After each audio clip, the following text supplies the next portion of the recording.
Rosemary Ndlovu's mother is expected to testify in her daughter's defense today. Ndlovu, as you remember, is said to have ordered a hit on her, the mother, as well, but that attempt actually failed when the hitman got cold feet after seeing that she was old and vulnerable. They met for the first time briefly after court yesterday since her arrest in March 2018. At the same time, Ntuthuko Shoba is expected to appeal the decision to deny him bail at the Johannesburg High Court. That's after he was denied bail by the Roodepoort Magistrate Court back in May. Our reporter Mnisi has got his eyes on both these court cases and joins us via our video link now. And Linda, let's start with Rosemary Ndlovu's matter. Quite an emotional day in court yesterday, in stark contrast to the disposition, if you like, that she showed on Tuesday. But important for today, her mother, an 80-year-old woman, set to take the stand. Why is that significant? And it's quite significant given the fact that Rosemary is said to have ordered a hit on her very own mother. Now, she's counted amongst the people that survived who were lucky enough not to be killed. This, of course, includes her sister, Joyce Ndlovu, including Joyce's 5 children, the youngest who was about 5 months old.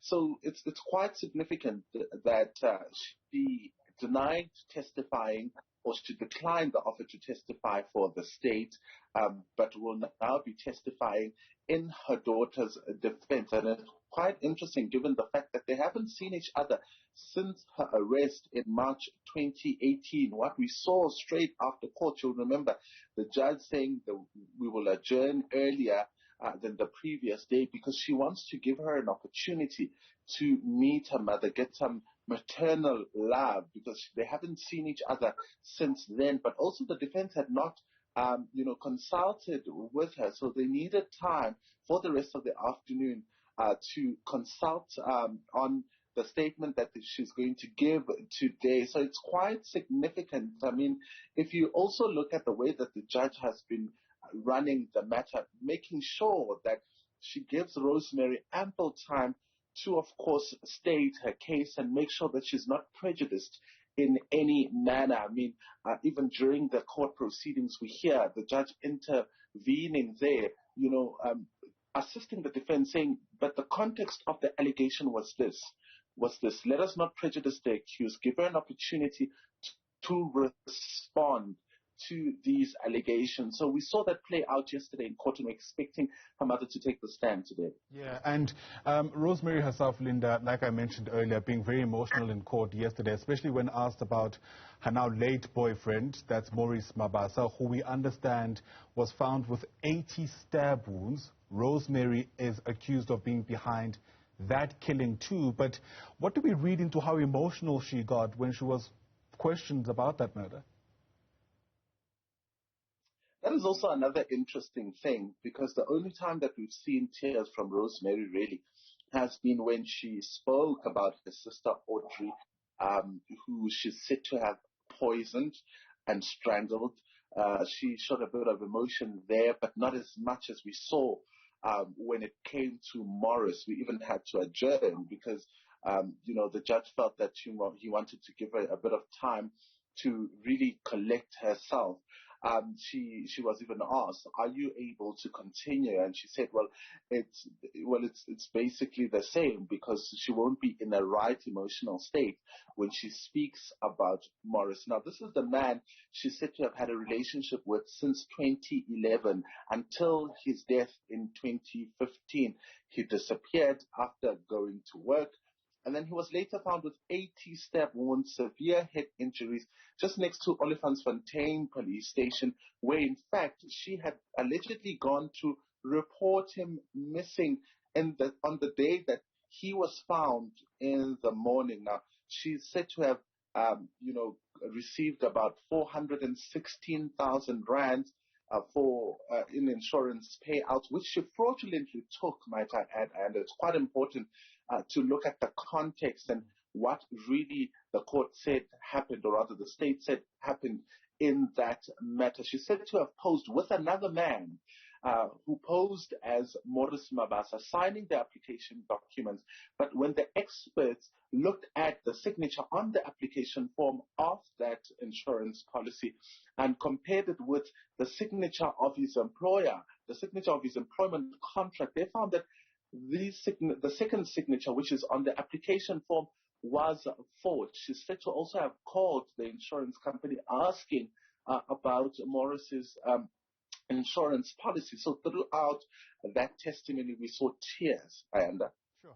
Very quickly on this case, Linda. So it's, I guess, becoming clearer, or there is a whole lot more to go on in assuming that Morris didn't even know that insurance policies were taken out of his name before his death. Absolutely. And I mean, you will remember when she was asked yesterday, so why did you call the insurance company? Because even the lady that assisted them with applying from the insurance house was testified against her, saying that, well, I came to her house, and the man that you're showing me in the picture is not the same man who was with her on that particular day.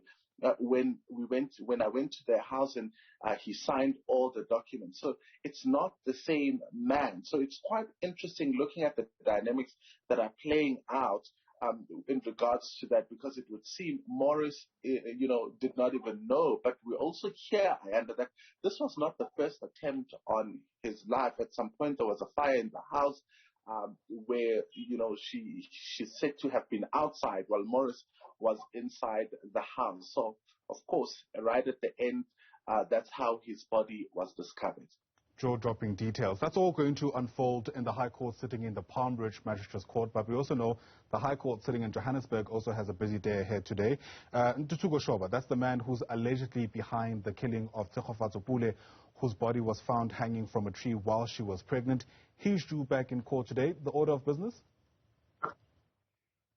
So today is all about appealing the bail decision that was taken by the Roodepoort Magistrates Court. You'll remember in May, Ntuthuko Shoba brought a new bail application, a second bail application with a new legal team, citing new facts, citing the fact that there was an inmate conversation where the inmate told him that he had killed his girlfriend because they were arguing about the pregnancy. That person, that inmate is said to have been speaking about the now convicted murderer in the case, Muzgaise Malefane. He also brought details around his grandmother, saying that he's taking care of his grandmother, who is ill, so most of the costs are incurred by him. He did, in fact, also mention that he has a business that will suffer and the employees will suffer. He also spoke about the fact that he has a house, he has a bond rather, and that bond obviously would be repossessed if he's not able to work. We know that the JSE has pulled the plug on him. They've fired him, on just shortly after the allegations that he had used the work cell phone to contact the man who carried out the crime of killing Ntuthuko using his work phone number. So the state, or rather the court, then finding that those aren't new facts and they are not enough for him to be granted bail. So he's back with a new legal team this time. So this is the third legal team, and he's going to be appealing that bail at the High Court. It's going to be interesting seeing what the judge in the High Court will have to say about his bail application, given the fact that the past two bails were denied. Absolutely. An incredibly busy day in the country's courts today. Linda Mnisi, thanks very much indeed for breaking it all down for us. Linda joins us via our video link, but those two matters are going to be heard, one in the High Court sitting in the Palm Ridge Magistrates Court that involves Rosemary Ndlovu, and the other, of course, involving Ntuthuko Shoba is going to be heard in the High Court sitting in Johannesburg. We'll be live in both courtrooms as much as we can to get you up to speed with how both those proceedings fare.